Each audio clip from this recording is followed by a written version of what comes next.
Hi, this is J. David Davis with the Emmanuel Exploration Society, welcoming you to another video of my reflections. Today is going to be kind of unusual. This video, I want to talk to you about chopping wood and carrying water. There's an old Zen saying, before enlightenment, chop wood, carry water. After enlightenment, chop wood and carry water. Now, the woodcutter is not pursuing anything. He's simply living in the now. He is doing what needs to be done now. The now is wood. The now is water. The now presents itself and he responds. There is no chasing, there's no grasping, only doing what this moment requires. See, most of us have two dreams. Everything can basically be reduced to these two dreams. The dreams of who we were in the past, and the dreams of who we hope to become. So the past and the future compete for our attention, robbing us of the only place life actually happens, and it's in the present. Yesterday's gone, and tomorrow is no promise.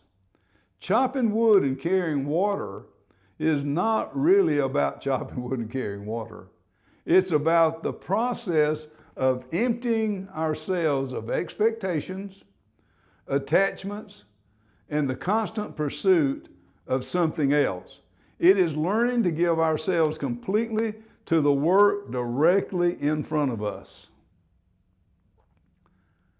I've often said, whatever you're doing, do it as though no one else is watching.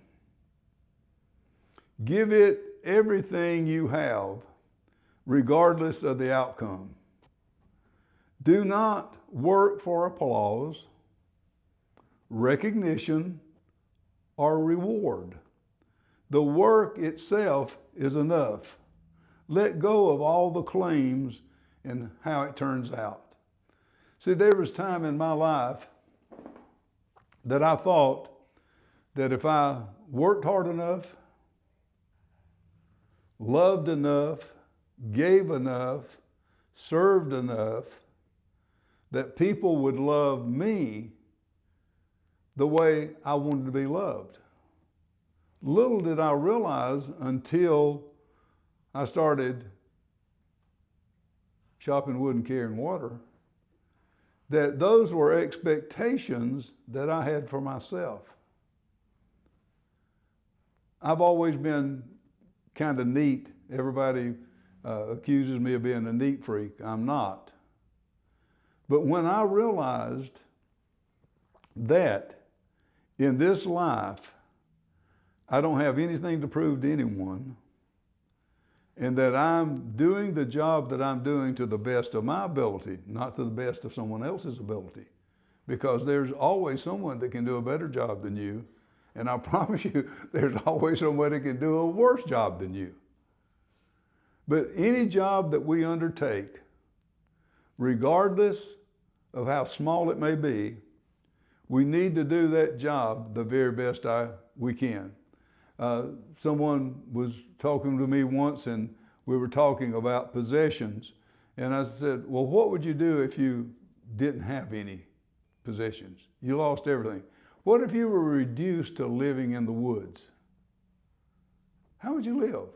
Well, I concluded that if I was living in the woods, I would have to clean me out of place. I'd have to build a lean-to. I would have to get some rocks and pick up branches to make a fire. Then I'd find some brush brooms and I'd brush all the debris away. I'd want my campsite to be clean and neat. Now, does that define me? Most definitely not. But that's just who I am. I'm like things clean, neat, and orderly. When you've done the best you can, the job is complete. That's it. That is the reward. See, we need to get, the reward is whether, it's not whether anyone is looking. It's not whether anyone pats you on the back. The reward comes not from the following, but from knowing that you were fully present and you took responsibility for what you were doing. Chopping wood and carrying water. Before enlightenment, chop wood, carry water. After enlightenment, chop wood and carry water. That's where the exploration continues. Thank you.